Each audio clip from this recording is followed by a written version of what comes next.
session.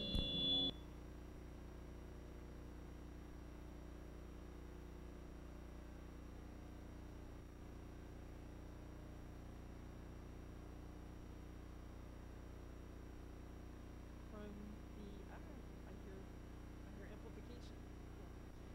From the American Planning Association. So if you're those compute education credits as well. We have students that are participating, a lot of students that are participating in the workshop.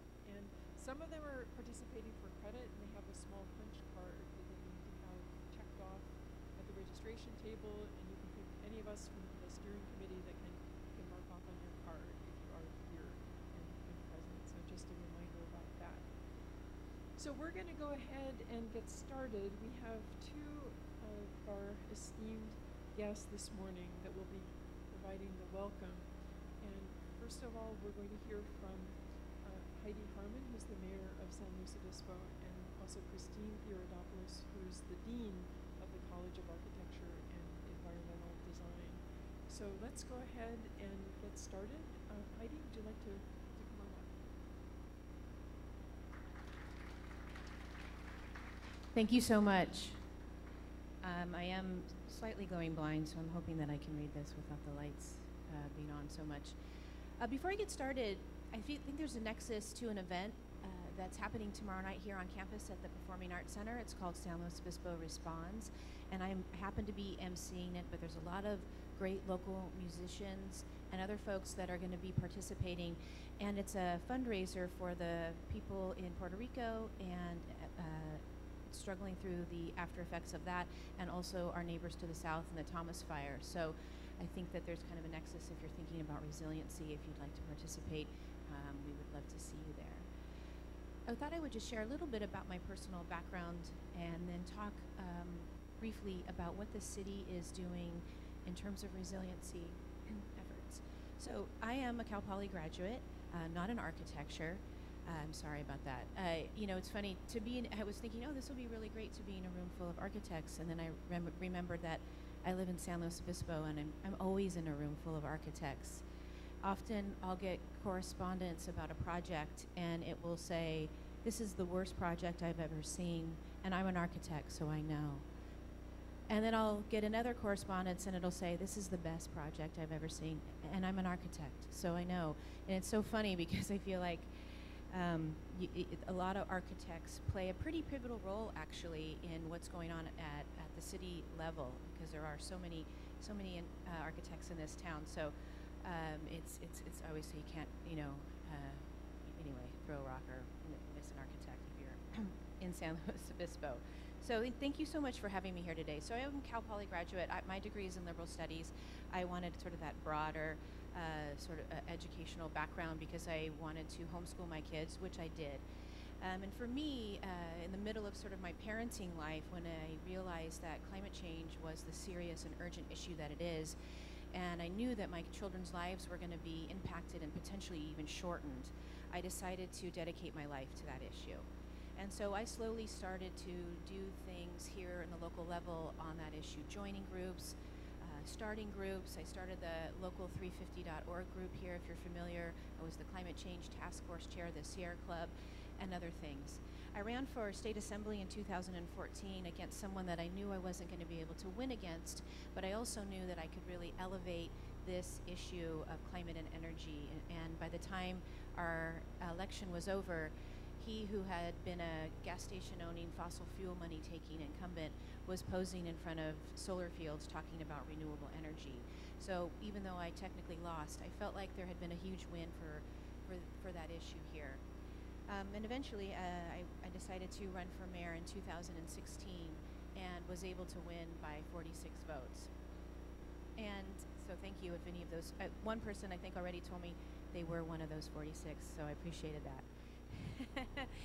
And why is that important? So, you know, we need climate champions to be at the policy-making level to do all that needs to be done on this issue and on the resiliency piece as well. I feel really fortunate to be in that position to make those types of decisions and have basically an entire council that is in alignment with the understanding that our changing climate is the defining issue of our time. and really using that as the lens that we're looking at policy through. In addition to that, most of our staff, I think potentially all of our staff, is also really of that mindset that sustainability and resiliency and climate action is key. Our city manager, his degree is in environmental science itself. So we're lucky we have a really strong team right now locally to take a lot of action on this issue. And because of that, for the first time in our city's history, climate action is one of our major city goals, and we've committed to being a net zero city.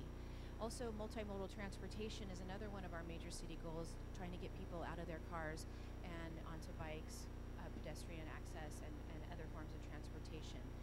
This has been a surprisingly contentious battle. For those of you, is everyone local here, or people coming from all over?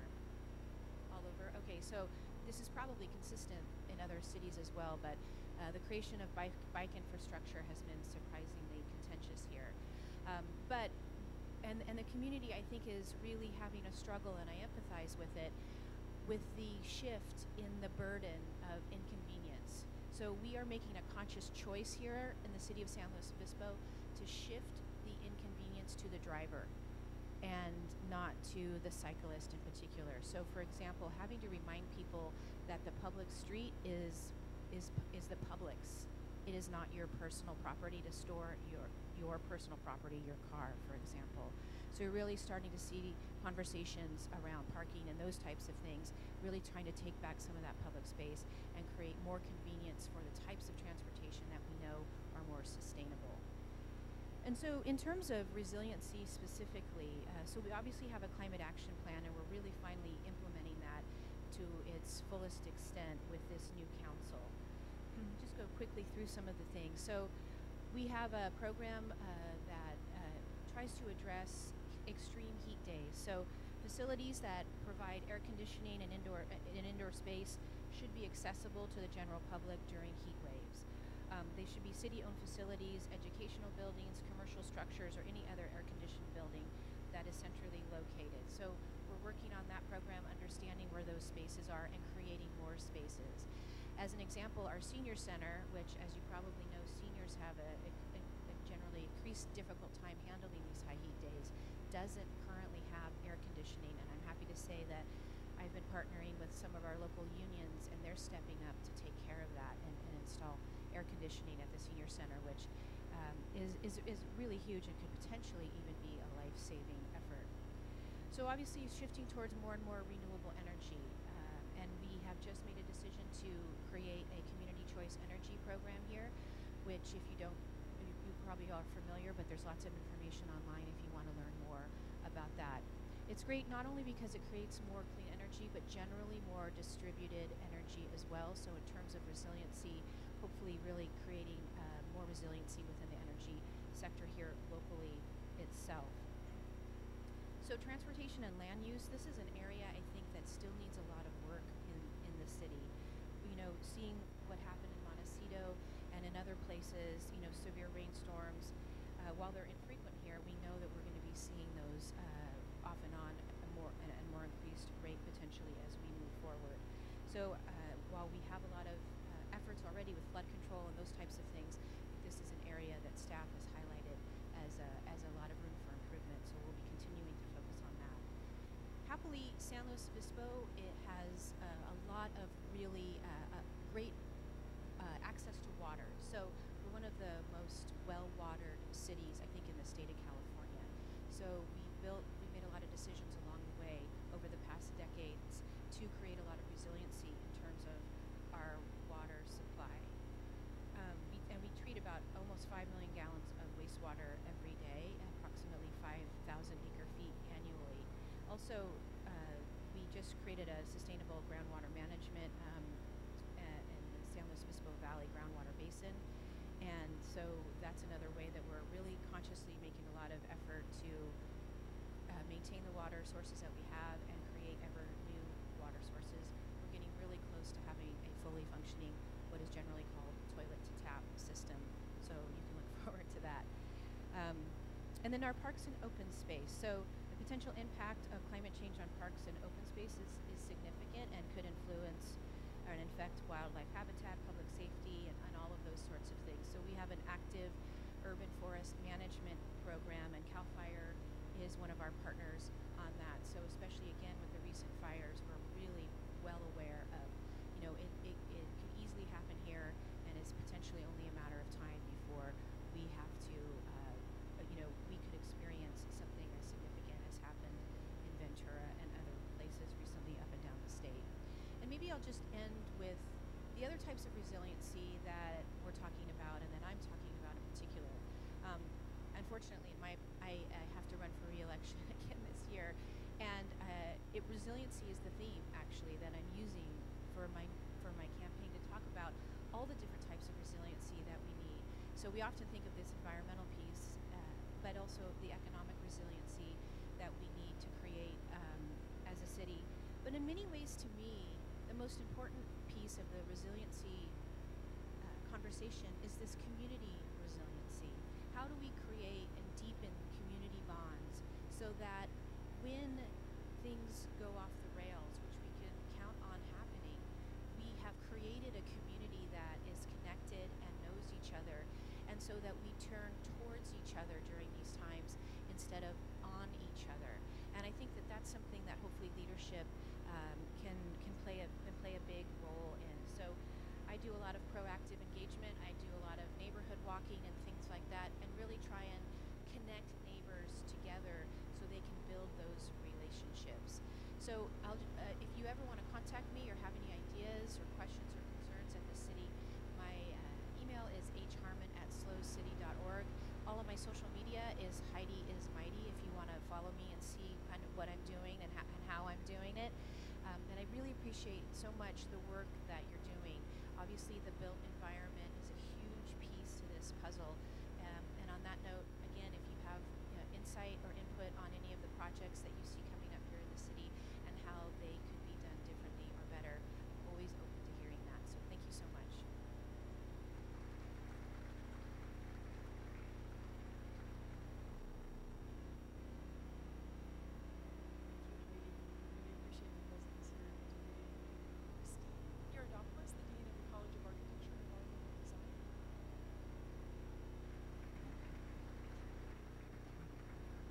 So I'm just very pleased to welcome all of you.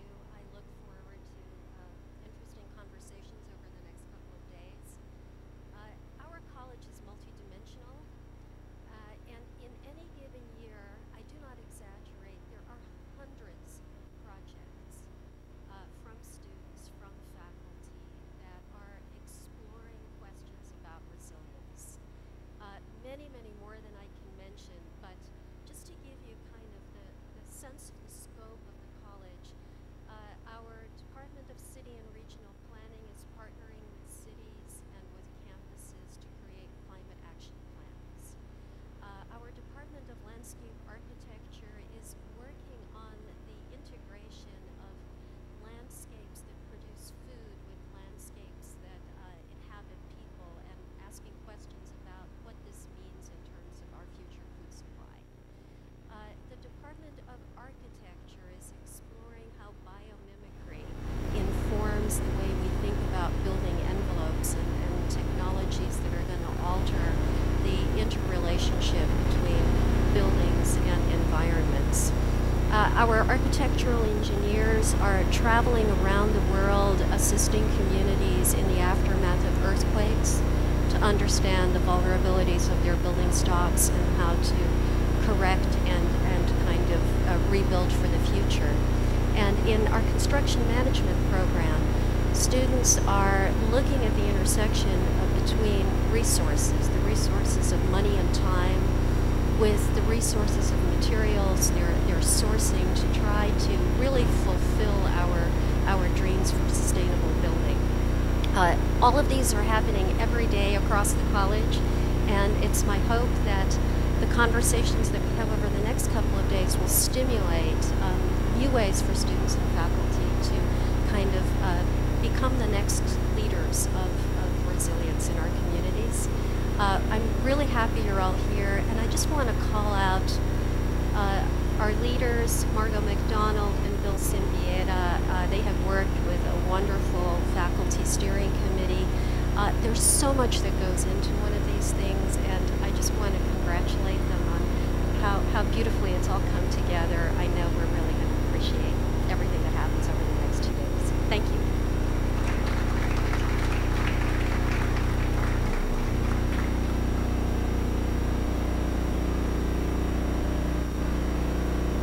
Right, so let's begin. Well, this is the opening remarks, and we're still only at sort of stage 2, but we're going to be really brief. There's no 15-minute lecture. I understand we'll go back to very information. So Bill Sabieda and I got this idea when I'm playing. We're playing the National Resilience Initiative. So we are actually members of the AIA ACSA. ACSA is the Association for Collegiate Schools of Architecture. But we are the co-directors of this initiative. So there are 6 schools in the United States that are chosen to be members of the National Resilience Initiative. And Cal Poly is one of them. And we are the anchor for the entire West Coast, from the Rocky Mountains west. Disasters and a lot of issues around climate change. You know, what I like to say is we pretty much have them all. You know, maybe hurricanes not so much. So we have other colleagues that are working on the East Coast, but you know, you name it. And some are actually quite good. So we're really aware of landslides and wildfires and so on. So these issues are very unique for us. So we were delighted when Cal Poly was chosen as representatives of the National Resilience Initiative. We have about 12 or 13 members of our faculty across all 5 departments that are participants in the steering committee members and all of us are as well. So we just want to highlight that aspect of our being chosen. It's very seriously because it puts us in a leadership role in terms of education. And so when Bill and I came up with this idea for the symposium, we said, explore what is resilience, what does it mean? And in particular, what does it mean for practice? So how do we prepare the next generation of students for joining practice? Because practice is the really these issues are very important. So that's what we're going to see. In today's presentations, we'll have presentations on the present. So what is the work that is undergoing progress, and then what does the future look like? So those are the 2 elements of the presentations. And so I'm going to turn it right over to Bill Sabieda, who's going to say a few words in the remarks.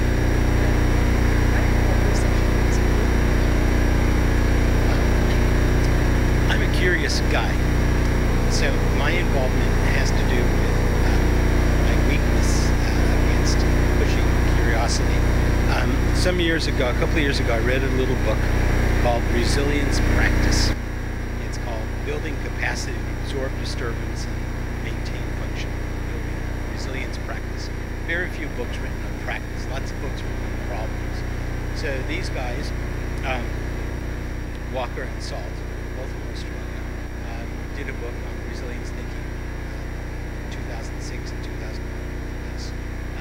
And basically this conference you're at today is a continuum of this exploration. How do you practice resilience? And we're trying to know how do we practice it in the built environment. In your booklet of the event, you'll see a statement by Margot and I. We push you to read that statement and tell you a little bit more about what we're doing and why.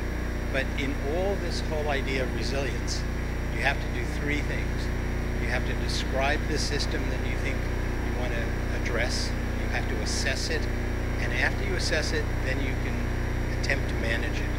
Hopefully, all of you will be involved in the managing of resilience over your lifetimes. But you can't manage it unless you understand it. You can't understand it unless you describe it. And then you have to assess it. So that's all I have to say. Remember that there's going to be a lot of debate among the presenters.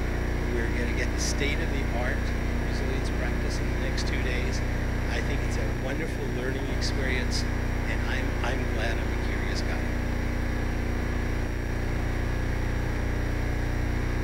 Great, so we'd like to go ahead and invite our first session speakers.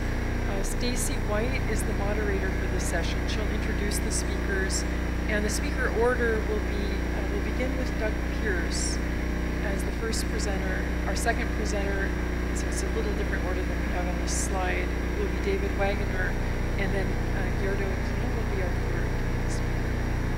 So if we could have Doug Pierce join us here at the podium. I'm not Doug, so don't clap yet. As our speakers get started, I did want to just take a brief moment to introduce them so we can get to know a little bit about them before they, as Mai says, drop some knowledge on us all. First joining us will be Doug Pierce. Doug is with Perkins and Will, and he's got this amazing history that goes back, and I'm sorry for this, Doug, to before some of you were born. Not me, for sure. But he's a passionate guy integrating art and science through poetic innovation, and I think that's really lovely as it's stated. And began his sustainable design journey in 1984, worked on the first LEED Platinum certified project in Minnesota, and was the recipient of an AIA National COAT Top 10 Green Project Award, which I feature often in my courses. He's now working on something incredibly powerful, which is a new framework for sustainable design called RELY. It's a resiliency action list and a national consensus standard, and he's working with USGBC to develop the standard, which is amazing. And I'm excited to hear more about it. He'll then be joined by David, who is the founding principal of Wagner and Ball. He's a graduate of the Yale School of Architecture, which we don't fault him for. He has his F in architecture, so he's an FAIA. For those of you that don't know, that's an incredibly prestigious recognition. And he joins us from Louisiana and has done a lot of work in New Orleans post-Katrina, which is amazing, and I'm really looking forward to hearing his presentation. And then our final presenter is joining us from not quite so far away, from SWA, and I have a feeling I'm going to say your name wrong. Gerdo? Am I even close? No, she's like, no, you're not even. Say it. Gerdo. All right. This amazing guy, Gerdo from SWA, which is a design firm that I'm actually lucky enough to collaborate with on master planning projects. He's a landscape architect and does landscape architecture, urban design, and planning. So we have a full gamut of representatives from our college. Just as I'm finishing up, our speaker's making a break for it, which is, he's coming back. Otherwise, I'm just going to do it karaoke style. It's okay. No, we're all good. Oh, yeah, that's how we roll here at Cal Poly. So I'm really excited, and I'm going to stop talking because I think your presentation is advancing without you. So thank you so much for joining us. Thank you. Well, actually, that's what I was. That's actually what I was kind of in the back. It's not supposed to. And obviously, yeah. So I don't know who knows the AT. I'm gonna ask for some help. All right. I will. Sorry, I'll just get on. Thanks so much for the invitation. On the West Coast, sorry about that. I'm from the Midwest in Minnesota, and you might think that we don't have any sort of serious resilience issues. We don't have any hurricanes. We don't have massive wildfires, which is really great. What we do have is we have extreme rain events. That's one of our bigger issues. We're also expecting in the future to have extreme snow events and a variety of things like that. Looks like this may have settled down.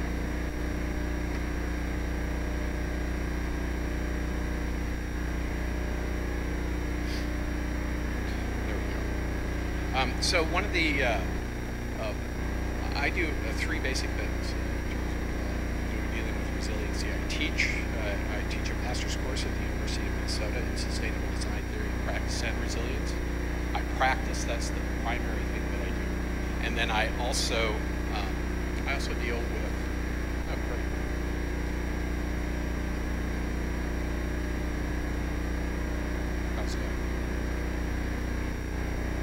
also deal with policy, and that's how I got into dealing with RELI and creating a resilience standard. The reason I do policy is I actually want to create the future in which I practice it. So that's a primary way of sort of moving things forward. So for today, what I want to walk through is RELI and living design, the systemic nature of resilience. I want to touch on the Anthropocene and creativity, the thought revolution. Then I'll go through the RELI resilience action list a little bit and living design approach. It's still not showing. I'm sorry, I'm not a Mac person.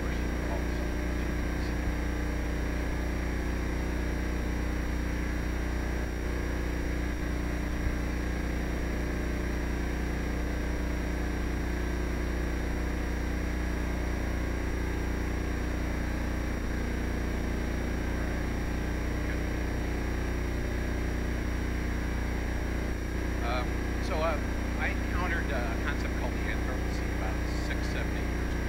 And I always ask this question to kind of track where everybody is. How many people heard or know about the Anthropocene?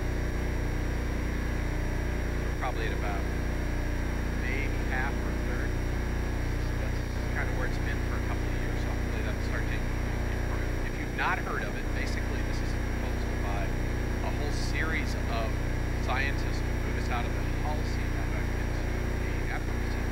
And the Anthropocene is basically a geological epoch dominated by humanity.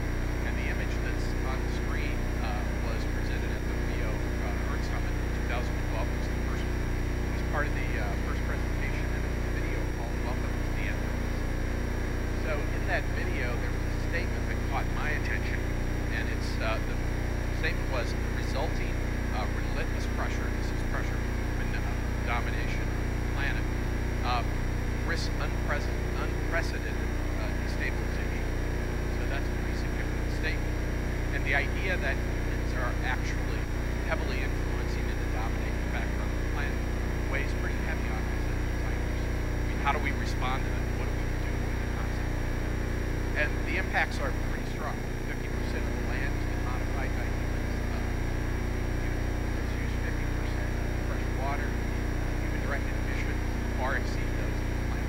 Right? So we're actually having like a directive effect on how the biosphere operates. And it's not necessarily intentional. We haven't intentionally done that, but we are. So the other part of this sentence that I didn't show at first that I actually find the most inspiring is that this video goes on to say that even though we're doing, we have risks that are we risk unprecedented destabilization, our creativity, energy, and industry offer hope.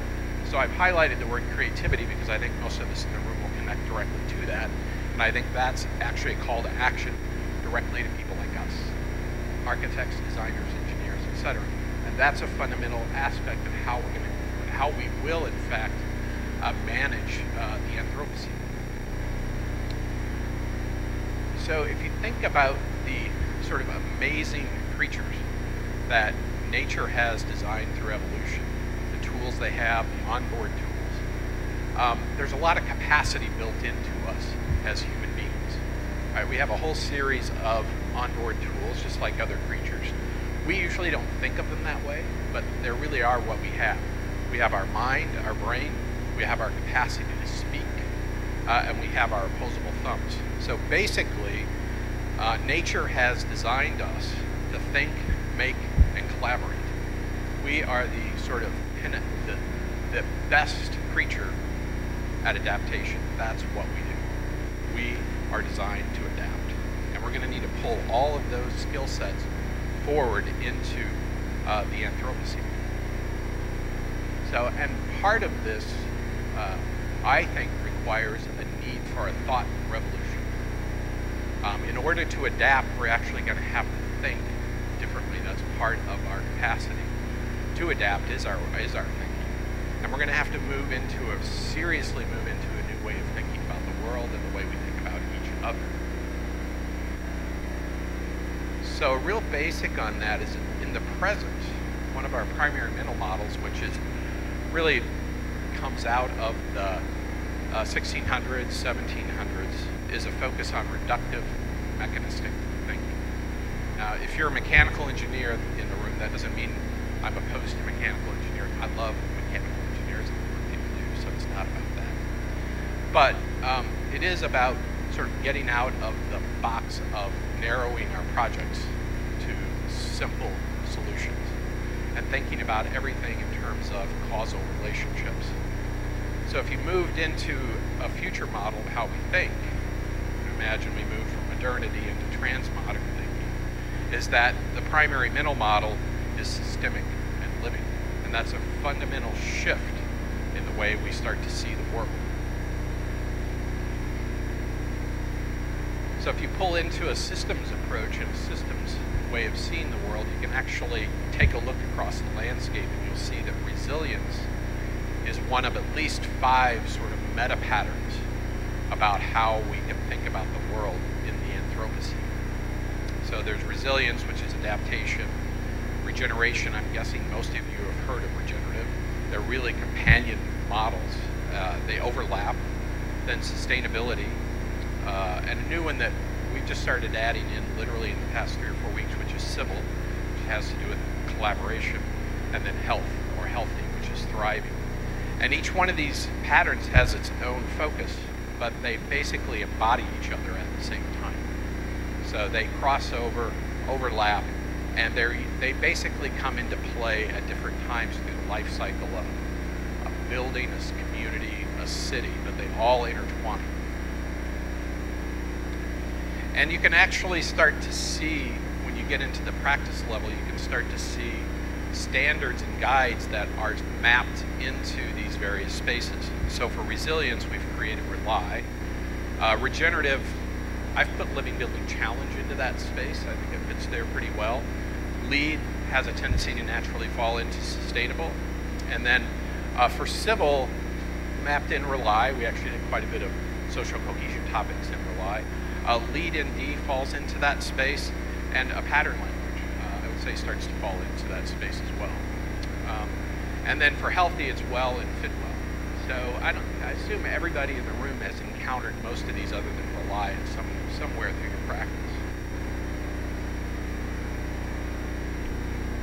So now, drilling down deeper and deeper into practice, I want to shift over and talk a little bit about RELY, which is one of those guides that I just mentioned.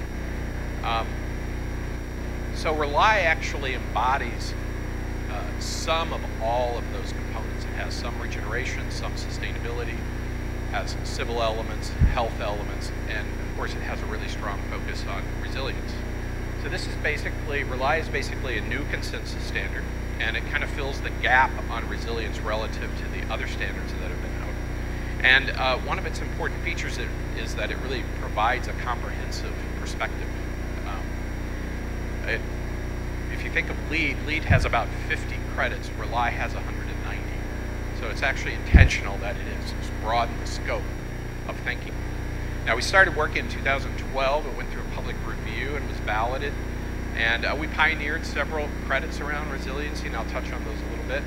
And then we curate credits from other sources. So you'll actually see, if you go into RELY, you'll see we reference LEAD, we reference Envision, we reference the 2030 palette. There's a whole variety of things that are included. And then the RELY's been cited by the Obama White House, the Rockefeller 100 Resilient Cities Program, AIA, NIST, ASID, and others. So one of the first projects that came out of this was actually the Climate Ready DC resilience plan.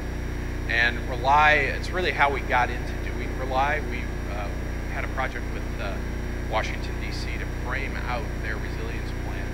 And while the climate scientists were doing their work, we were in the background working on RELY, and then RELY was modified to become this climate action plan. And we just received a 2017 award from Bloomberg Philanthropies for and it's an international award for the Cities for Tomorrow. So it was pretty good validation that the work in RELY was really moving in the right direction. And then RELY also includes not just the action list, there's actually a finance standard that goes with it. it so you can get cheaper capital for your projects if you implement elements that are in the action plan. And then it includes a process standard called the integrative process, which is one of the first new credits in LEED. So it has all three of these. You can use one, or you can use all three of them together as a holistic system. So some of the basic components that are in Rely, we actually have a whole section that's focused on design and design process. And that's called panoramic approach. So that distinguishes it from some of the other guides. And then there's a fundamental section on emergency supplies and training, just like emergency water, food, emergency kits, communications, etc. The next one up, the next section is adaptation and mitigation. So there's 29 credits in that one, includes all the basics like backup power, passive survivability, access to water, extreme weather modifications. This includes things like wildfire, earthquake, etc. Sea level rise. We have metrics for all of those components. It includes credits for providing cooling centers. There's a whole series of components that are involved in it. Then we have a large section on social cohesion, actually, because without social cohesion, even if your building is surviving its way through an event, if the people are not actually able to come together and activate themselves collaboratively during the event, immediately after the event, and potentially for years after it, it's really not a successful, resilient response.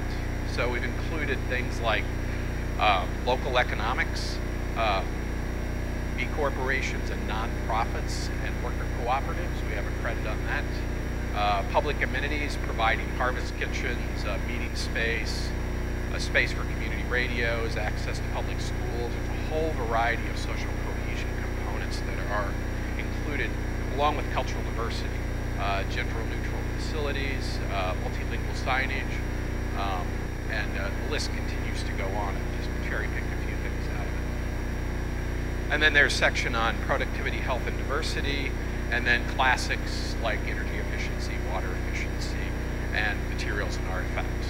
So it encompasses a pretty wide range of elements. So if you go jumping back to this sort of the meta patterns, I want to touch a little bit on how to actually start to deal with the comprehensive nature of this as a practitioner, what to do with complexity. So you can look across all of these and imagine that there's LEED, there's Living Building Challenge, there's a whole variety of different guides. You can actually draw patterns out of that. And I am explicitly referencing and working with Alexander's work, and also that of Fridtjof Capra from The Web of Life. Capra talks a lot about patterns in process. That is very similar to what Alexander's work does. So you can really draw patterns off of these elements and then organize those into a comprehensive list that you mix in with criteria that's specific to your project. The project needs to have a mission, it needs to have goals, design drivers, a variety of other things that you identify, and you basically sort of create a master list for your project. And then you put that through a systems-based process in which you take those components and you start to build bundles of subsystems that interrelate amongst themselves. Now we do this as architects to some extent anyway, but we don't do it as consciously as through this process. And this is sort of an approach to dealing with the complexity, and more importantly, what happens during this process is you identify interrelationships between things that are not visible. You don't identify the basic components necessarily that everybody knows. You really want to identify the influencing elements between components and create subsystems that are unique. So basically, this works in pattern, process, place. So it's not a dramatically new idea, but it's bringing it forward and really applying it very consciously to projects. And it kind of looks like this. This is a project that we did in 2009 in the Maldives. It's a little bit older, but it's the clearest example of that I have that really maps this out. So you'll see on the left is basically the patterns, and we've developed what we call project DNA for our projects. And in this one, you'll see a couple of key components are highlighted: human health and equity, and being climate positive. This is a client driver. These are client prescriptions. And then we have very specific indicators below that. I've highlighted a few of those that came out of this particular subsystem: food, fishing, reliable energy, and civic public space.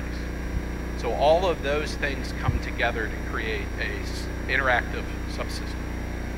So in the middle is actually the diagram that starts to connect that together.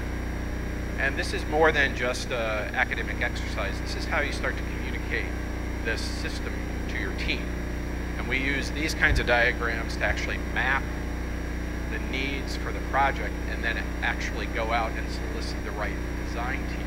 So as architects, we're usually upfront identifying interdisciplinary sort of relationships and then going out and saying what we need, as opposed to necessarily starting with the disciplines and then doing the solution.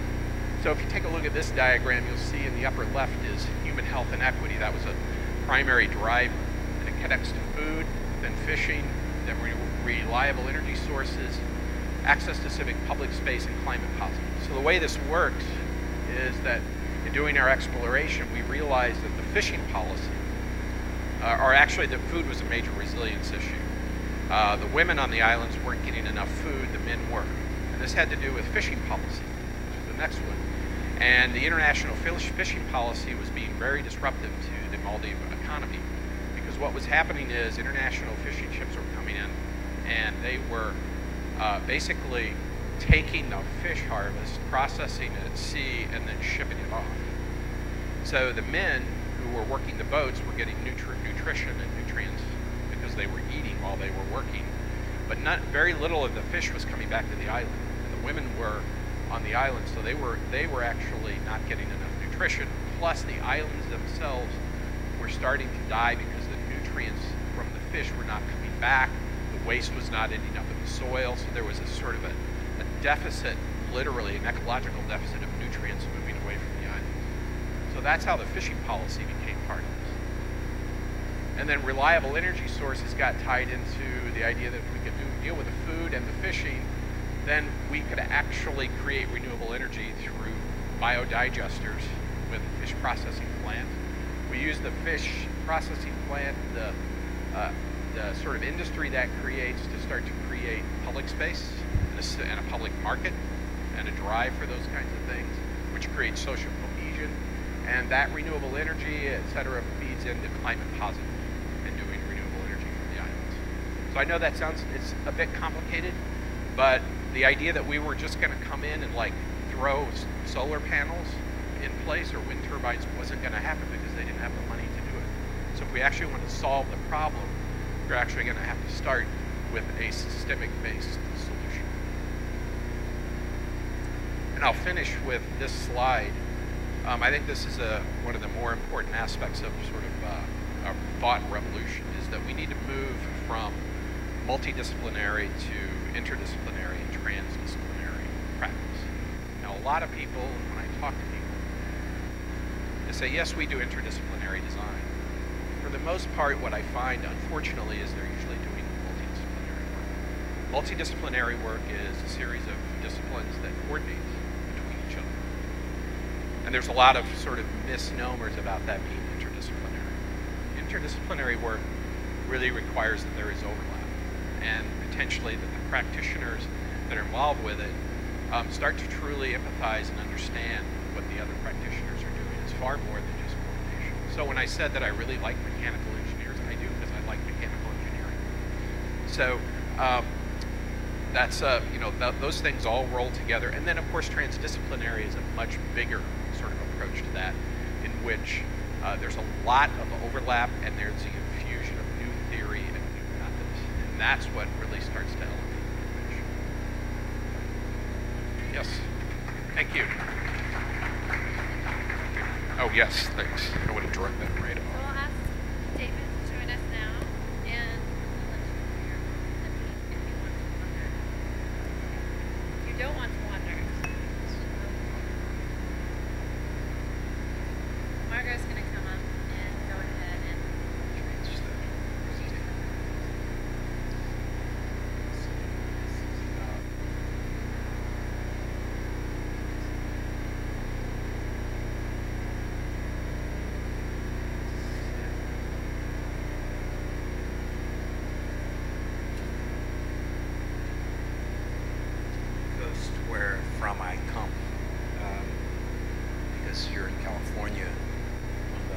West Coast. Please don't move on its own. It's moving on its own. And is there a timer on this? Can somebody stop the timer? But there's this sort of, you know, this "Who Will Be Next" is a Joe Purdy song. Knows who Joe Purdy is, but it's that "will be next," the disasters that recur. And some of these things are predictable. So I come out of the Mississippi River watershed. It drains 40+% of the country. It comes down to Louisiana, the Louisiana Purchase you know about. The Mississippi was this wild water body that ran through the United States. So this humans and nature, this was nature acting. And then humans over time have altered this pattern. So the Mississippi had all this sediment in it, and now the Mississippi has only this much sediment. 5 dams in North Dakota that catch most of that. They're used for recreation. That's not an apportionment resource. But what we've done, and Doug's saying he likes the mechanical engineer, and I should thank Christine and William and Margot for having me here. But what we've done is turn the Mississippi River into a plumbing diagram. It's basically now used as a flood control device. So whether it's this structure at the Missouri or this structure at the Old River Control Structure, which shunts a certain amount of the water into the Mississippi to New Orleans and the rest to where it wants to go, to the Atchafalaya Basin. But the river is highly controlled by human activity. It's controlled for purpose. You know, the Mississippi River Valley has got more industry than the Ruhr Valley. It's controlled for shipping. It's where the agricultural goods of the country come through. It's controlled for flood protection. Again, this is the structure that the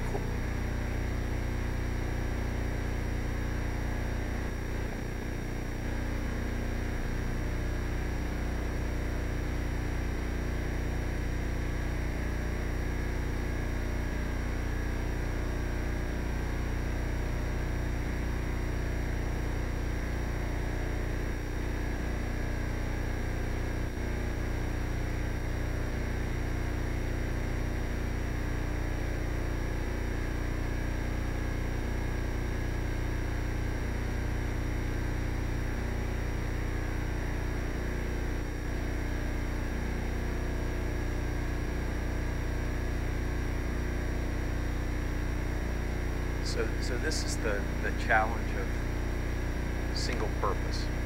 This is the challenge of management for resource extraction.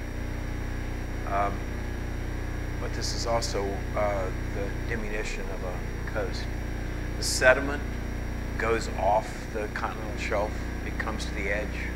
This is all falling apart. Louisiana's losing land. It's your country too. But this is reality. This is not abstract in any way. So what's happening is that this deltaic system, which is new, really, this land is at most 6,000 or 7,000 years old, is quickly deteriorating. So this is, you know, a repair problem. In Louisiana, you know, we have these maps of what the state looked like, and this is what the geography of the state was. And these are maps we've been making for this Louisiana Safe project that I'll show you more of in the second round of these talks. But you can see what the condition was in 1960 in the form of this state, this boot.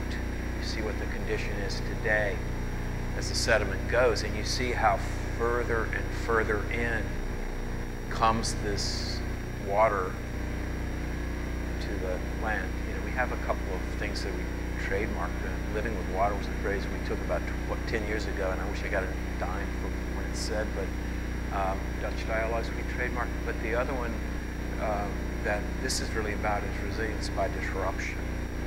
You know, everybody talks about resilience. Well, resilience comes from something that disrupts you also. The current one I really am curious to see how we can explore is living on water. This is a site for a project also. These are all actual projects of ours. These aren't academic speculations for us, I think. This is the work we do. This is the Ile de Jean Charles relocation This is a native tribe. They're down to 30 households, 29 perhaps, and it's going to be relocated in total. This was the condition you see in the date 1894, 1998. It's worse today than 1998. It's basically open water outside this land as you go across this little bridge that gets you there.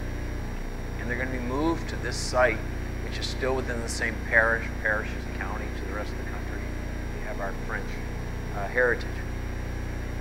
The problem with this is that the upland condition is also impaired. As I told you that the North Dakota condition impairs the Louisiana Delta, so does the severing of Bayou Lafourche from the river impair the Delta, impair this site, so that you had two high water bodies. If you look at the evergreen site on the bottom that carried water through, and then they drained the wetland and cut a canal through, and that's the way we manage water. Our hydrological knowledge, whether it's multidisciplinary or transdisciplinary or whatever, Doug, is just missing because we're doing it for purposes of, in this case, agriculture. So you see the condition where at the top you see that why they're being moved, because that is the base flood elevation is that much higher. These people are just barely above water as is. But we're also moving to a condition where it's not necessarily a sound hydrology.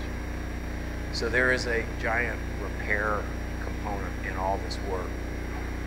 I don't know if Mason is here, but she's from Norfolk, and this is another place we work, shifting, to talk about the really desperate condition that we've let some things get in. This is Norfolk, Virginia, the East Coast, and you can see where the creeks were filled in here, so that as man, I can say human if I'm going to be correct, but in fact those decisions were being made by men, weren't they? Filled in and said, we'll just stop having to cross all this water body and we'll build more of a city. This is a picture I took a couple months ago without rainfall. This is just the tide coming into the highest value real estate in the city. So this is a little bit unnerving if you start to think now, okay, Louisiana's all going away, they're moving people. This is Norfolk, Virginia. And the work that, these are NDRC projects, National Disaster Resilience Competition projects, where we were able to win and get funds and do these projects. These actually result in construction, which is different from a lot of the work because there's money to build involved in this. And most of us who are architects have this thrill to build. It's hard. But this is Chesterfield Heights, a low-lying neighborhood, not really that much that flooded, but HUD gave $120 million to this neighborhood. And then you start to look at this, we phrased it in terms of the watershed, and you start to look at it, but you can't look at it only in terms of, I don't know if that's turned into Cyrillic and the Russians have taken over perhaps, but you start to look at it in terms of opportunity, in terms of where there are more things you can do than just build water defense or flood protection or stormwater management. Stormwater management is not exactly alluring, but you start to look at how within this watershed these different factors can be, whether it's ecology or it's economy or it's community, where you get the opportunity to do a multi-purpose thing. And so you start to layer that in all the time coming down to this river, understanding your threats. Every place has a different sort of design metric. Mudslides don't exist everywhere, earthquakes don't exist everywhere, storm surge, hurricanes, tsunami don't exist everywhere. I mean, Jakarta does not have typhoon. Jakarta does have high tide. So as you start to think about that, groundwater management is just as much a part of it as precipitation as a stormwater surge, or in this tidewater area, rising tides. The thing that Doug said already about the transdisciplinary nature, this importance of cross-disciplinary collaboration is really important. It's fundamental to the way we work as we try to program, in this case, assets. One of the roles the architect has and does not have, I'm basically trying to talk to the students in this room, is to program money. I mean, you know, the seat at the table is a valuable thing. We have investment advisors in our society. We are the ones in position to say the really smart way to spend this money. And this is part of the work of NDRC. And you do have limited money. Now you're working with engineers and you're working with certain problems. And then you have to look at what your levels of defense or flood risk reduction are and the different typologies that we have to protect against the rising sea and the storm surge here. But they all come back to be physical places. These drawings, some made by Scape, some made by us, is looking from a porch at what would the berm be to that neighbor, or what is the green infrastructure. Green infrastructure is talked about a lot. What's the purpose of it? I mean, they don't maintain it, so it's of no purpose. What's the purpose? Is it to green and cool? Is it to slow down? Is it to store more? We have to understand what the capacity and purpose is, and what's the purpose of the park, and what more can the park do for the neighborhood and for the project and for the water balance. And then you get this sort of repair problem that comes in all over the place, which is how do you get the community to the transit station when they have to walk underneath a bridge and nobody, man or woman, feels safe doing that when you have limited funds, and what can you do? How can you cut that open? And what's the pump station and how's that going to fit into the neighborhood? These solutions, like the big U that everybody knows about, I hope, you should know in New York, well, it was a flood defense thing, but they acted as if the stormwater problem that then exists inside it to get the water over and out would be not understood. If you induce flood protection as a raised thing, a cup has to have something to lift the water over the edge.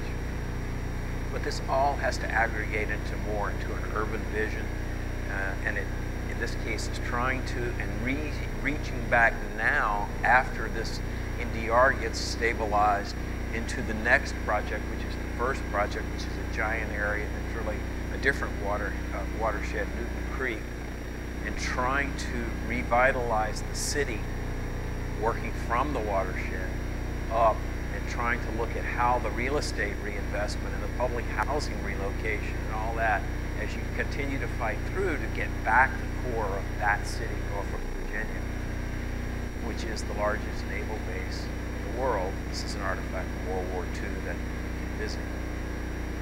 All these projects have to be specific to their place. It doesn't do for me to take the New Orleans case and bring it to Norfolk, Virginia.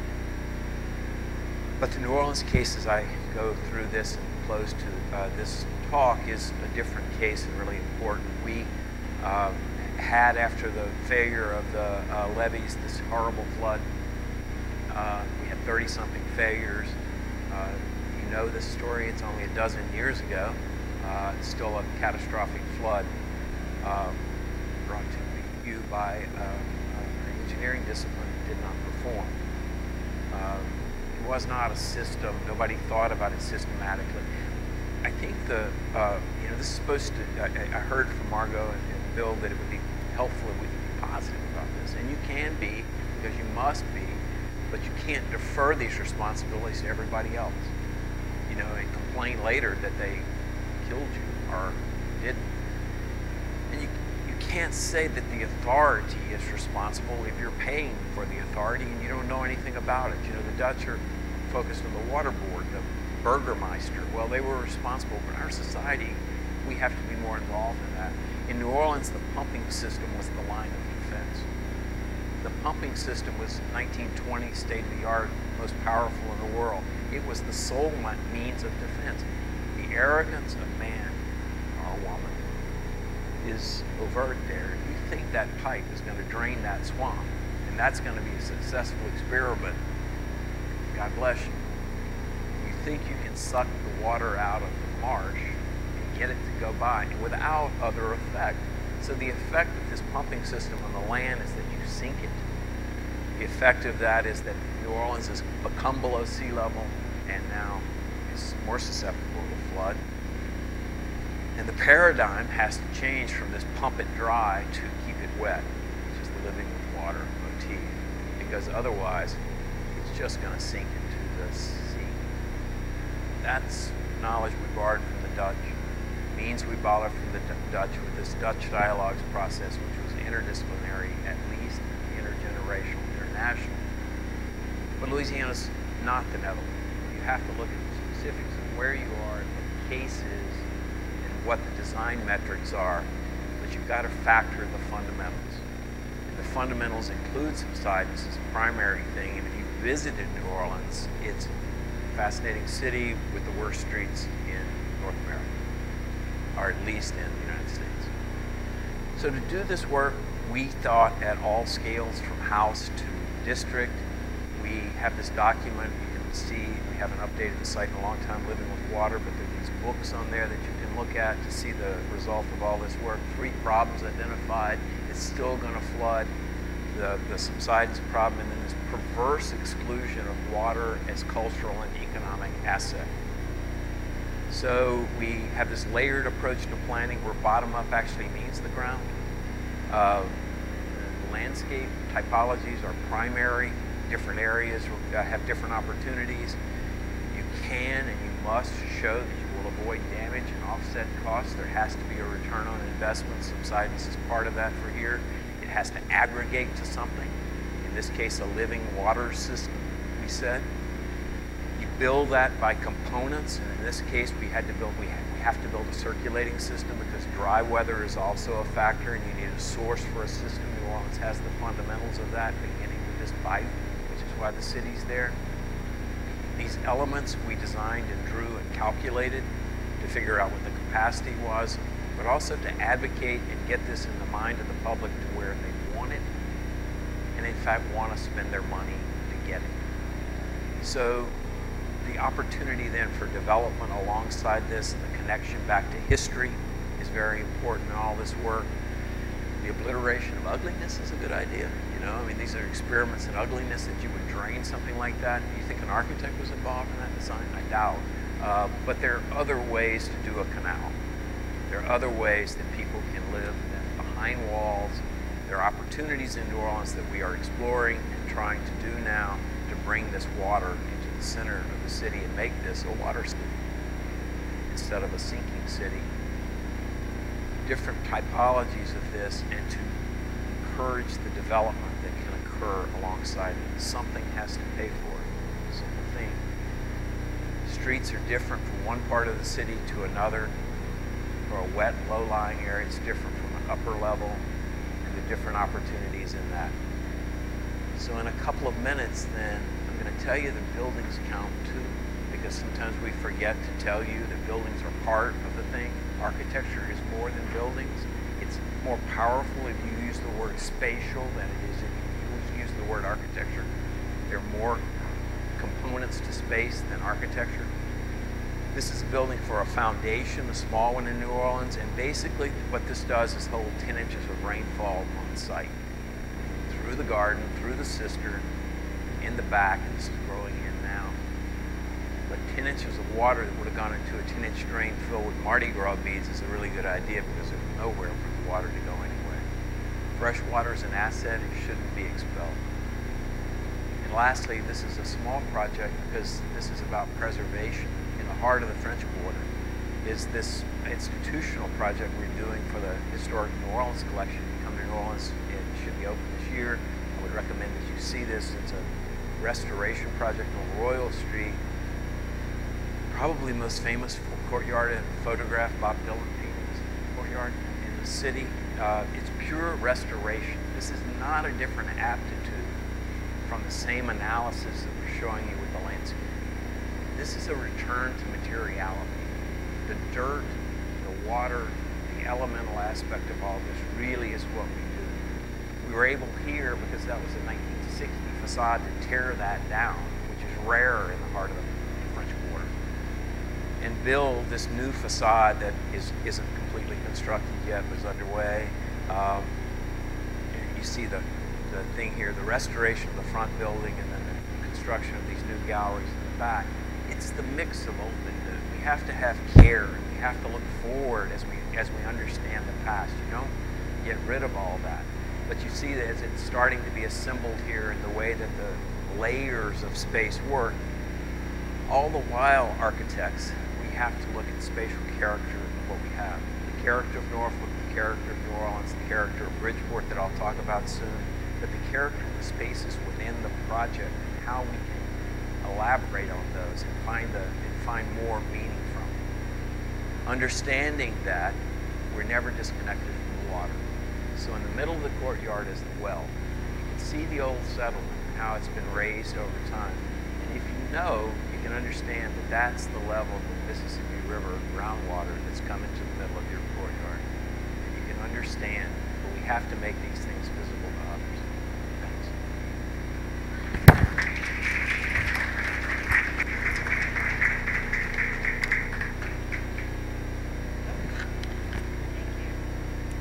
So I see many of you are sort of getting anxious about the fact that you haven't had a chance to ask questions, especially students. I know you're really excited about that.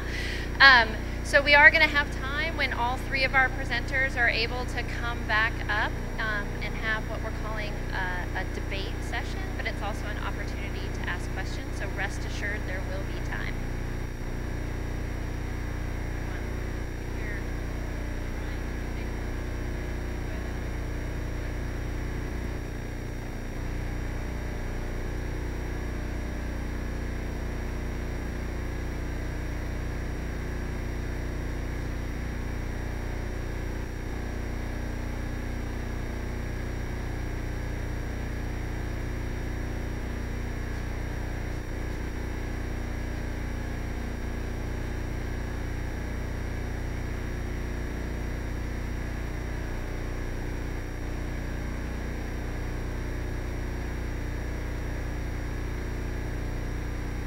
Works. Oh, it does work. All right. I'll have to eat the microphone. All right. Good morning, everyone. I'm really excited to be here. It's an honor to speak in front of an audience that cares about resiliency and climate change, and also how we can occupy the built environment. So this presentation is partly about myself, because I think as a designer, you kind of have to dig deep and figure out, why are you doing what you do? Why do you build projects? Why do you care about resiliency and the issues that have already been talked about? And for me, I grew up surfing on the East Coast, Florida, Jacksonville. There's some good breaks there, not as good as California, but for me, at a very early age, I really connected with nature and the kind of changes that were happening in my environment. And I think today, as a professional and as an academic, I think about resiliency in many ways, because I think it's critical that you think about it beyond just kind of physical attributes of the landscape or architecture. So starfish is a resilient creature. If it breaks off an arm or gets into an accident, it grows back. And I think about that because I think about the firm that I'm a part of. And I think about what Professor McDonald had said earlier, that resilience is as much about nurturing the next generation of thinkers as resilience itself in practice. And so the diagram to the right is a diagram that I created that speaks to how SWA is organized. That there are many leaders in this organization. I'm just one of many. And there isn't a clear kind of hierarchy. And because of that, leaders sprout up. They have ideas, they take on different challenges, and the firm is then able to grow into multiple generations far into the future, which resiliency is going to need these champions. So the platform of a design firm needs to think about the resiliency and the kind of succession aspects of design beyond myself and the other folks at SWA. We know the issues in California and across the world, whether it's about drought or some of the recent fires. But having a practice in Los Angeles, I think about why is it that we're not looking at all the layers of the city? Many people from around the world think of Los Angeles as really this image, kind of the mountains and the sea and the kind of the city between.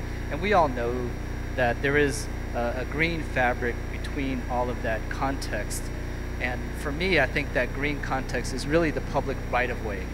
Because for me, the public right-of-way really is a key to creating these resilient cities that can deal with the stresses and shocks of resiliency and how we can move into the future. there was a group from the Rockefeller Foundation that visited Los Angeles back in 2016, and they connected with a lot of different professionals and academics to speak to the specifics of resiliency in Los Angeles. And they used these kind of two columns here to really dig into each city specifically. You know, they have this 100 Resilient Cities initiative, which has expanded way beyond that now. But the result was this list here, with the left being kind of the stress. So that's the day-to-day, right? That's what you feel when you're out there in the landscape doing your daily things. It's the aging infrastructure, it's poverty, it's food shortage. Those kinds of stresses are things that the public right-of-way can address. And then we have shocks, right? The kind of lower frequency, higher severity occurrences that happen, whether it's flooding or fires or earthquakes, which again we all have experienced either personally or in the news. And open space can also address that.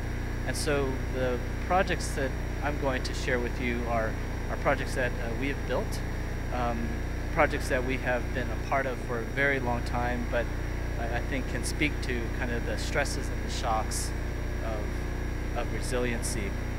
And so this the kind of that space in between, that green fabric. Of course, we all know the Emerald Necklace in Boston. They got it built, which is fantastic.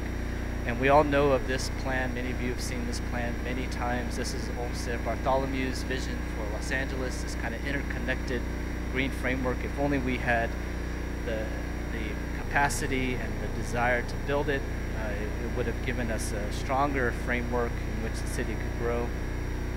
And so in that context, a lot of the work that I do and the work of the Los Angeles studio looks at this kind of public right-of-way with a very strong attitude that it needs to be more than single function, and that it also needs to be transdisciplinary, as Doug had mentioned earlier. And so this is a project that is one of many that is starting to happen throughout Los Angeles: Elliott River, Ballona Creek, the underutilized levees. And so working with U.S. Army Corps of Engineers and the MRCA and maybe 20 other nonprofit organizations, we created a new precedent that could then be utilized for other types of levees throughout the city and perhaps even around the U.S.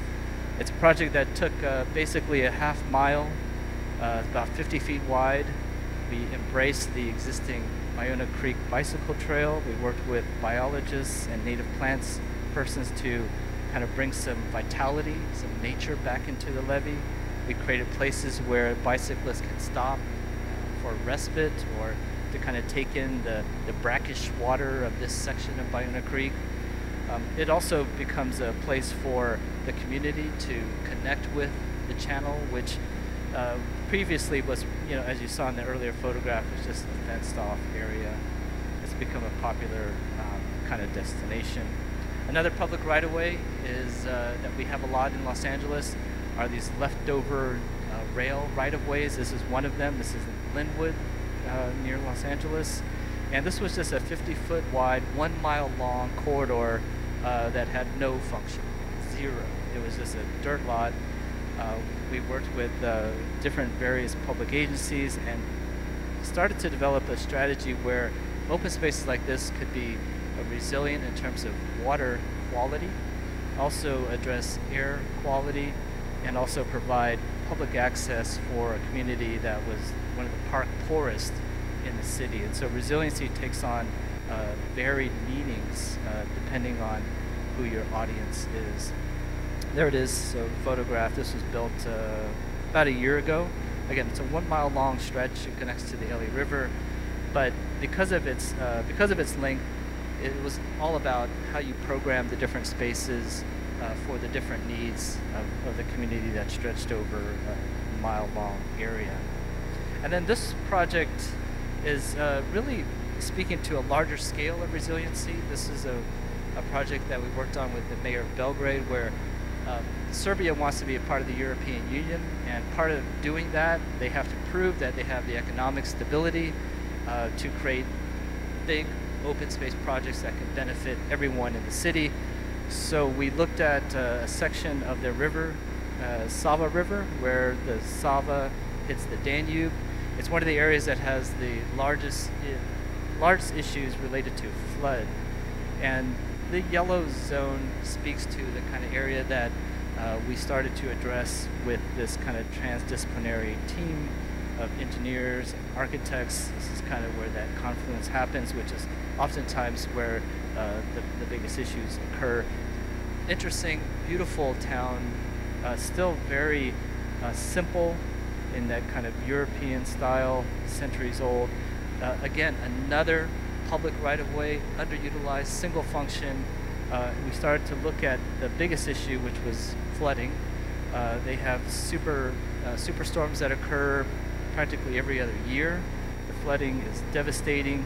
We worked with an engineering firm called Arcadis, and what they strategized with us and the architects and everyone else was that we have to control the flooding for sure, but the problem was that if you see that 78.5, that's the 400, 500-year flood, and we needed to develop a system that could be flexible, so that if they ever did hit that flood level, they would have this automatic flood conveyance wall system that would pop up due to the hydraulic pressure, and then when there's no flood, the wall returns back down and you have your access to an open space. This is a multi-phase project that's being built now as we speak.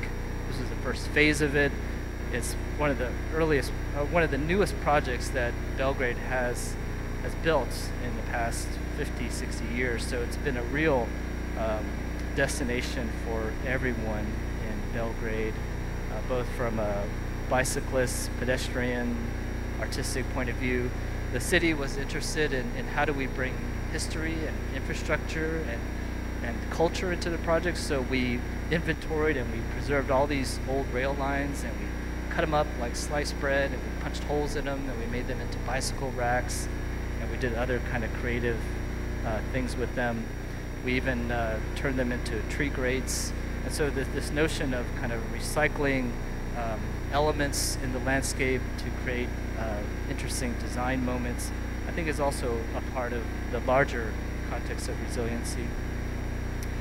And of course, places for children. I think more than anything, if children can understand the issues and be a part of a dynamic system, then the generation that happens next can start to, or continue, the good work that all of us in this room are doing. And then finally, I just want to end with Buffalo Bayou. Some big storms went through there recently. We worked on an area right there in downtown Houston. It was one of the most challenging parts of the city. Confluence of the entire watershed occurred right there. These are images from Harvey, and very similar from other flood issues. And so this notion of, can a landscape, public right-of-way be resilient in the face of climate change? This is usually what it looks like. Either this is what it looked like actually before we went in, but then it also looks like this after these storms. And so we started to think about, how do we communicate resiliency to a community that maybe isn't so keen on some of the language. And so we tried to use a story that looked at the buffalo fish. And maybe through the eyes of the buffalo fish, we could communicate an infrastructural, resilient story that everyone can understand, from children, ages on up. A simple project engineering-wise, you slope the banks back to increase capacity. For erosion control, we looked beyond geotextile, and we looked at deep-rooted plants that could create a similar kind of stability to the soils and also the velocity of water. We started to think about the habitat of the buffalo fish. How do you bring that back beyond just creating a simple water body? So we looked at edges, areas where you can create more organic sediment deposits for reproduction. And through that, we started to be able to document species that started to return to the bayou, whether it was fish or reptiles or insects. And it's become really a catalyst for the upper reaches of the bayou as well as the lower reaches. It's become a place where we had no idea the programming potential of it was there, once the community understood they had this resilient platform for public life. And then through the lower reach research, we actually discovered these old cisterns that were just there in plain sight, but nobody knew they were there for some reason. I guess people just lost maps or something, I don't know. But we found this, and it's become, I think, well, a lot of clubs have taken over, and they're doing dance clubs and all kinds of nighttime and daytime events. It seems like it's a lot of fun. I haven't been to one of those, but and then working with lighting consultants, again, this notion of resilience, I think, touches all disciplines, and all of us are trying to find ways to connect with resiliency and kind of bring it down to earth. And so our buffalo fish, he has a better habitat. Maybe it's not ideal as his ideal habitat. It's not the best. The best would have been like 300 years ago, or way in the upper reaches of the bayou. But it's certainly a habitat that encourages an educational component for those who are trying to understand the impacts of these big events. So with that, thank you.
Those are, I don't know if I can answer those questions in direct, like measurable.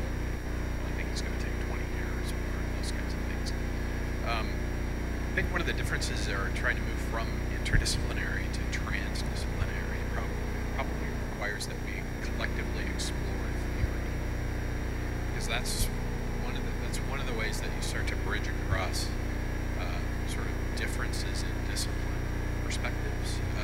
So, for example, it seems like there wouldn't be much of a difference between interior design and architecture, but we have a multidisciplinary office. We're working with multidisciplinary offices as urban designers, interior designers, architects, etc. And after many years of working with interior designers, I realized they actually have a very different perspective on design than architects do, and the resulting outcomes from those two different perspectives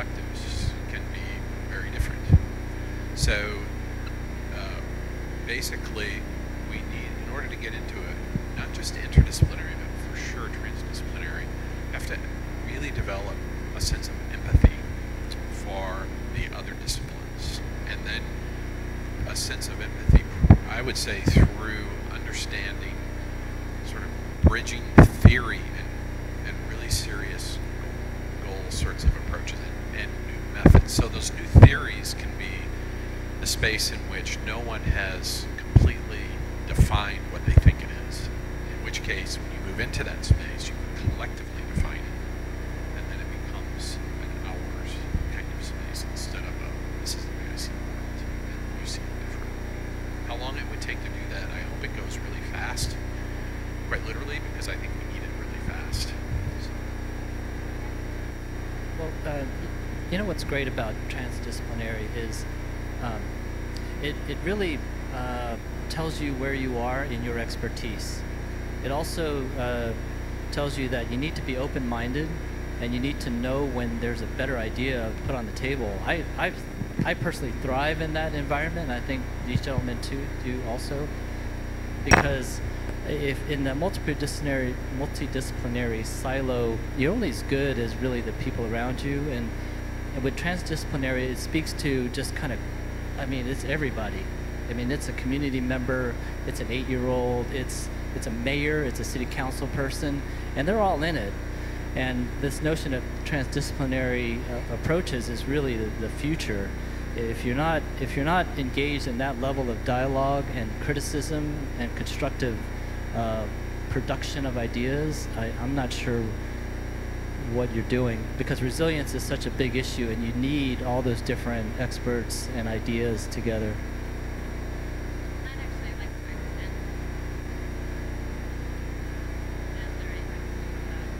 You gotta eat it.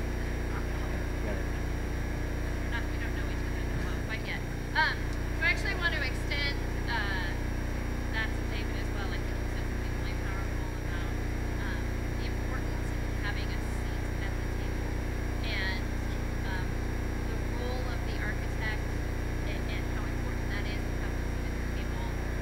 Touch on that, and then and maybe if I might be simple, doesn't have a seat at the table now and needs to be there. I don't know, can you support professionals are protectors of protocol? I think that we have our code, our liturgy. We stay inside our protocol and we protect it. So, to answer correctly, meaning the engineer, we struggle sometimes because the engineer is looking for problem definition to come with a solution, and we joke and say to go home at 5. But the willingness to live in uncertainty, to stay with the question, to say, well, that solves some of the problem, but isn't the problem we have to solve, or isn't the whole of the matter, isn't broad enough, isn't. I think that's the challenge. I mean, they're saying that it's whoever has the best solution, and generally, if it's a good team, you don't really know who had the idea at the time of that. We see ourselves as separate minds. I think that's huge illusions of society, that my mind is now separate from Wiesmann's mind. I think that we tend to merge and have that ability. I guess you could say that in California, or you could say that in New York, because the density pushes you away sometimes. But I don't see any possibility of this continuation. It's beyond the professions. It's the way we live in society, the individual. And there's another speculation that I go through about nature versus the individual. Because in some way, we as a community have turned against nature, which is the reason this work is so compelling. I think that it's not because anyone really cares whether the mechanical engineer is sharing his way of thinking with the architect or we're embracing the way the civil engineer is thinking or any of that, there's something just replicating is trouble, and we're not getting care. So I think it's fine for us to talk as professions about how we work together, but it's again, to what end? Why is this so important? It's not just so that we can, be more efficient. It's, we have a problem.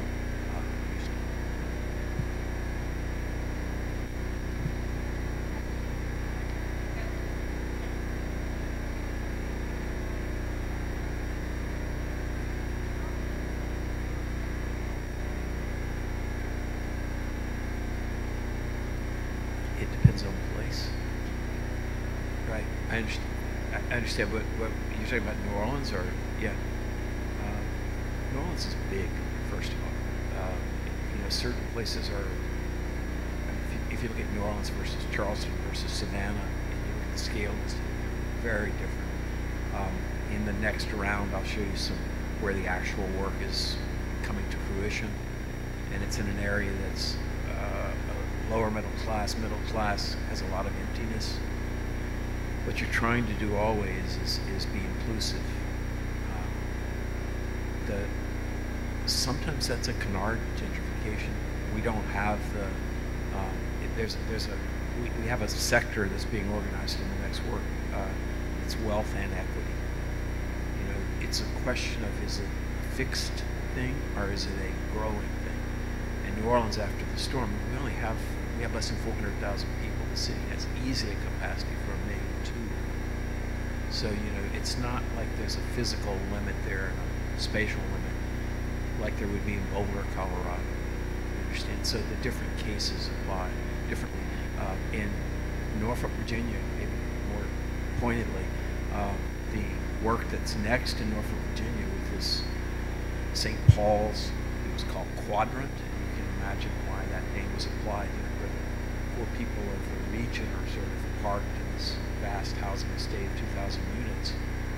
That will be a challenge, because how now, in the middle of the city, can you equitably deal with people who've been in public housing estates for a long time, and you need economic development? But I think from the first and by design, you have to put that in. It is a bugaboo. It's not New Orleans' primary problem that occurs, but there's always a next neighborhood that's available for something there. We have a whole 60 square miles in New Orleans East that you'd be hard pressed to gentrify. Okay. So it's where? Maybe my block gets gentrified. So that's more to discuss. It's the right question to ask.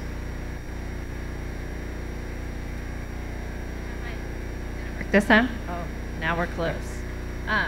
So if I might sort of extend that question, I think one of the issues that we've had is this reliance of the idea of a way that will deal with those problems away in a different place. We throw things away. We treat portions of our city for a single purpose. And what strikes me about all of your work is that it is systems thinking at its best, in that we have bike pathways that are also managing water.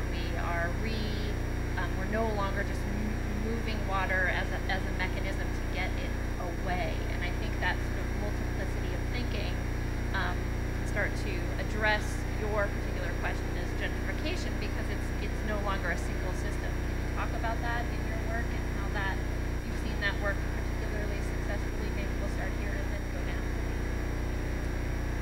Oh, am I on? Yeah. Oh, great. Well, I think I'll try to apply this to buildings as opposed to an urban situation. Because one of the things, as I was watching the presentations, I noticed we were touching a lot on landscape and urban situations, and I think this is really about scale jumping and moving. I want to be really clear about that, as moving across all these different scales. So from an architecture perspective, I think there's an old adage in sustainability that actually leads into this, and that's you want to get at least 3 significant things out of every action that you take. So a really simple line on that, we recently did a LEED Platinum building years ago, and we didn't do a green roof on it, which we got it was very interesting because we actually got comments like, how can you do a LEED Platinum building and not have a living roof on it? So what we had done actually, we had done all the sort of living infrastructure at grade because it needed to be the grade elevation was a lot of clay and it was a recovered site. So we spent a lot of money on sort of green living aspects at that level. So at the roof level, we actually did a white membrane roof, right? So that did multiple things. It was a single membrane roof. Seems like a really straightforward kind of thing. So the roof design was very simple, and it actually accepted the photovoltaic array really easily because it was a nice single membrane roof, and you could put the array on it. It was very cost effective. We also had a daylighting atrium that had, it was kind of a pop-up clear story, and then we had reflectors in the ceiling of that. So the white roof actually bounced the sun up into the reflectors and down into the atrium space. And then we also used, it was a TPO, a thermal polyolefin single membrane roof that leaches less toxins because we were doing rainwater harvesting, and it was an excellent roof to do and an excellent design to do rainwater harvesting with. Oh, and then by the way, it kept the rain out of the building, right? So it was doing multiple tasks, and that's the way we thought about it. So that's a very sort of architectural scale layering of thinking in terms of systems.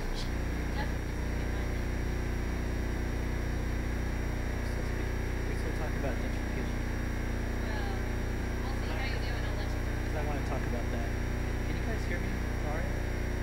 The thing about gentrification is it's a tricky one because depending on where you come from, or what language you speak, or what income bracket you're in, you see gentrification in different ways. I mean, I'm doing a project in Boyle Heights in Los Angeles, which already is kind of under siege, right? And I was at a public outreach meeting, and a young kid came up to me and said, "Oh, this area is over here, and this block is being gentrified." And I said, "What makes you think that?" They said, "Well, they started fixing the sidewalks. They got rid of the cracks in the sidewalks. That's gentrification." I'm like, you know what? You're right. You're right, because that's his point of view. And I think the bigger issue here is public education, and finding ways to combine issues of resilience with public education so that we're all kind of looking at it in the same way, and we're all trying to move in the same direction. I think the thing about scales and kind of what we're trying to build, again, for me, it's just public right of way. It's just a simple thing for me because it's almost always single function. Making them multifunctional is really the key. But I think that for me, the biggest issue, at least right this very moment, is gentrification. And again, how do you wind that into this resilient story?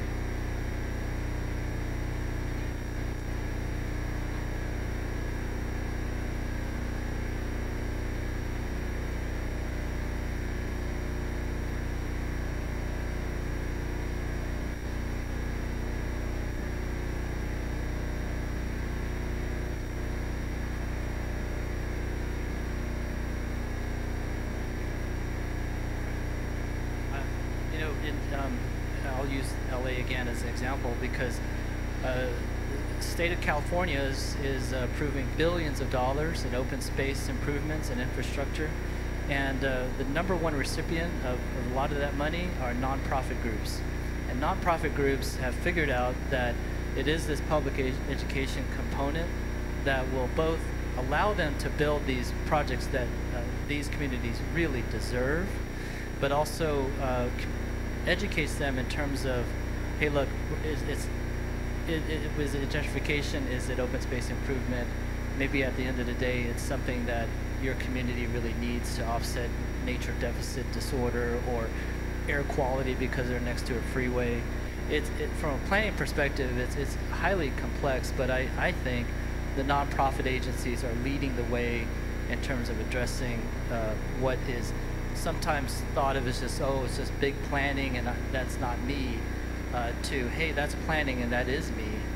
and I can be a part of it, and their voice matters, and that really is changing. At least that's how I feel.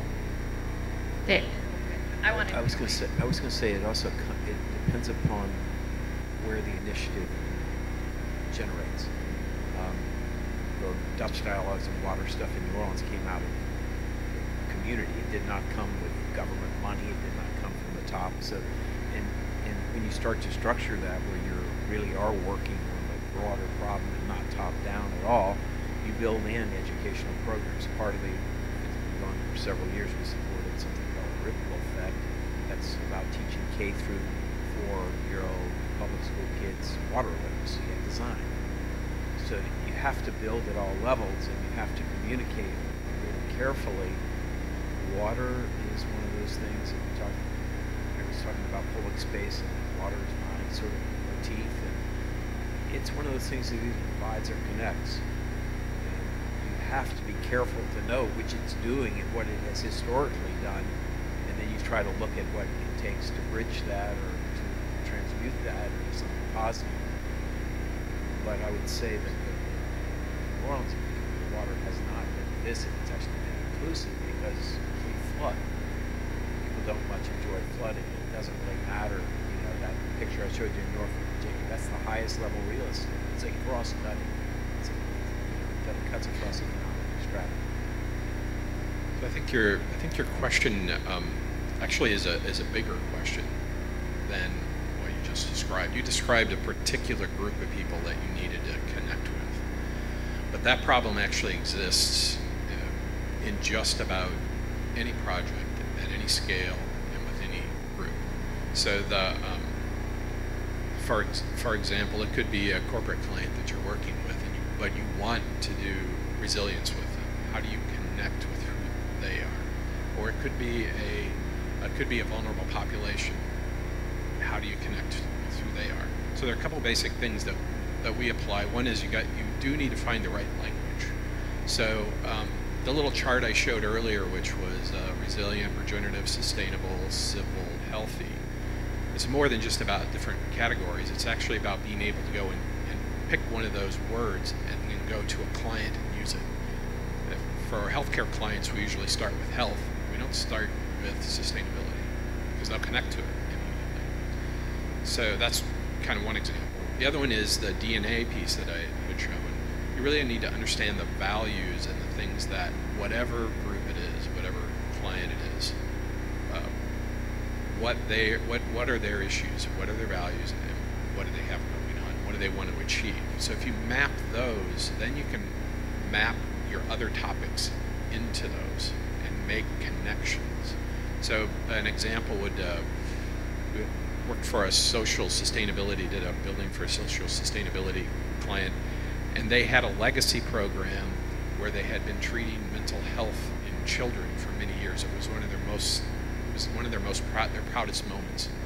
So I had some statistics on the number of children in Minnesota that were going to have mental health issues from mercury being released from burning coal to generate electricity.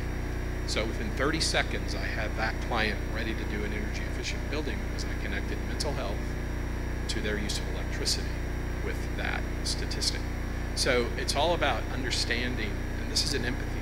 It's empathizing with whomever you're trying to serve, understanding who they are, and then connecting up topics, connecting topics in a way that solves their problems and that they can start to relate to. Could I just make one pitch for this being the reason this is a good field for you, Andrew? We have a stormwater plan for Tulane University, and it starts out because the water plan made the city put in place a requirement for water storage and an institutional master plan. So the first thing they have to do is satisfy the water assignment of the institutional master plan. That's just one thing. The second thing is that still won't fix their flooding, so we can say, well, your second objective might be dry feet, which now gets into something you can understand. But your third objective might be to build your student body expertise and faculty expertise in all the interdisciplinary, transdisciplinary aspects that could be. But the fourth can be your communications aspect, because now you can tell your neighbors neighbors, you're doing these things for them as well. And oh, by the way, you can position these projects to ask the donor for money to pay for the landscape improvements, which is harder than getting the donors to give buildings. So what you're getting here is, by its inherent nature, this has the chance to do what Doug's saying, appeal to different people in different ways. So, because you're not putting all your things and we're just going to build this workspace. You're talking about how it can do many things.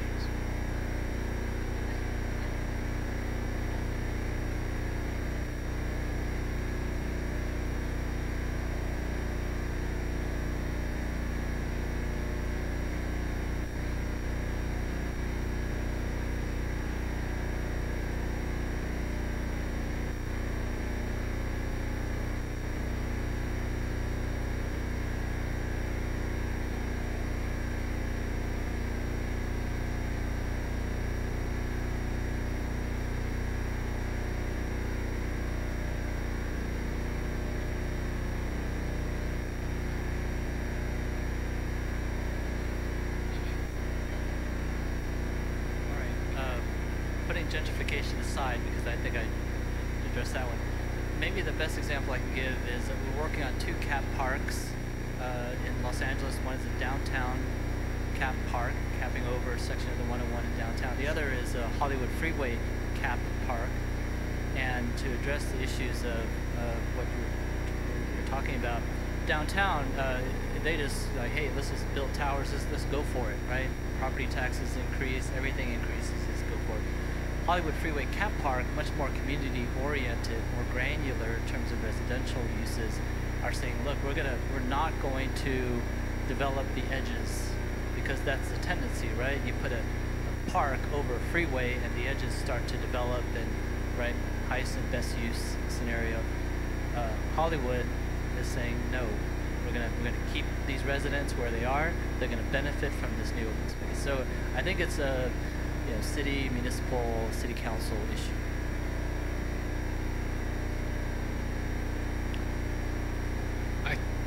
In one way, I think the regulation and the potential to require certain kinds of things is part of what needs to happen in the future. I don't know that I think that's a mix of things. Aside from that, if you said you weren't going to regulate, I think some of it is about the things you choose to do. So if you had an area and you said, we're really not going to try to gentrify this, but we want to improve the lives of the people that live there, I think you sort of pick and scale the actions to somewhat match their expectations and their needs, so that you don't suddenly escalate the value of that area to the point in which somebody wants to kick them out and take it over. And I know that's probably a really controversial thing to say, but to start imagining what would actually improve their lives, and elevating the value of their land to the point in which they need to leave does not improve their lives. So you need to balance exactly what that might actually be. And this isn't about gentrification, but it's similar. It's a direct experience I had with some Native American tribes that I was working with in Minnesota, and we were actually working on food deserts. And there was a real challenge because the population we were working with had been eating so much junk food for so long, we couldn't just switch them over immediately to really healthy food because they had no taste for it. It wasn't something that fit them. So you can take that model and apply that to any number of transitional spaces that you work in. It could be, what's the neighborhood look like? Well, if they don't have a park now and they don't have luscious green space, not that they don't deserve that, but if it's going to escalate the value of their land to the point they get kicked off, you maybe need to sort of incrementally move into that. So we tend to work in poor places. It's a different problem. True profession. My father's a ways and means committee, so I'm always interested in revenue. I do think you have to pay for what you need to do. It's a question of real estate development, right? And how do you do this holistically? So take the corollary problem of New Orleans. You have a levee system you can't afford to support, pay for it? 380,000 people who have more and more income. Are you going to increase population? Why would you move there if you have a bad education system and a poor economy? So you can't, it's similar to the other thing, you can't move on one topic. You have to move on 3 topics and understand how to balance them. I think that there's a longer term problem with cooking and talking about gentrification and so forth, because we can live well today and apparently owe a lot more when you guys get later, I mean, grow up, get older because of what we're doing with taxes. So you have to find a way to pay as you go, but the debt that's not being paid when you go back is to nature. I mean, we have denuded the natural system. Capitalism does not typically include that. I was at a conference at Yale 2 or 3 weeks ago, and I heard a lot of things that sounded like Marxist. We were Marxist. The means of production and all that. It was about humans and capital. The natural system is not a factor in that. In retreat is nature.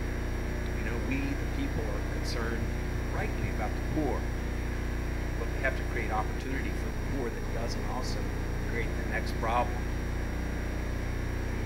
That's why you have to think this. You have to think this through in really complex ways, which not one individual is going to do it. But as a society, we can't understand correlated actions that are going to be needed. We're going to be in some deeper trouble. Not every place is as nice as this one. And on that note, I want to give people about 15 minutes to take a break, get a cup of coffee, talk with your peers about how we're going to solve exactly that problem. And then our 3 speakers will be back talking about sort of future thinking in this area, and then we'll have time to chat again after that. Thank you very much.